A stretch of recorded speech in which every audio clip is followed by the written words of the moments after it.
Arestado ang isang most wanted person dahil sa kaso nitong attempted murder nito lamang ika-10 ng Agosto ngayong taon.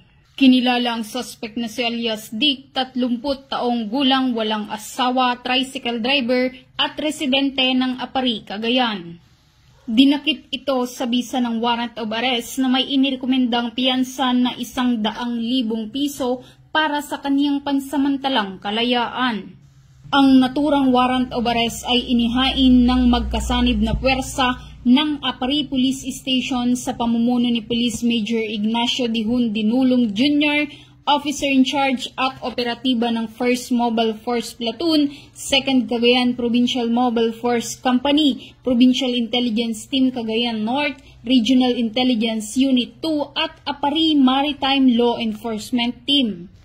Sa kasalukuyan, ang suspect ay nasa kustodiya ng mga otoridad para sa dokumentasyon at nararapat na disposisyon.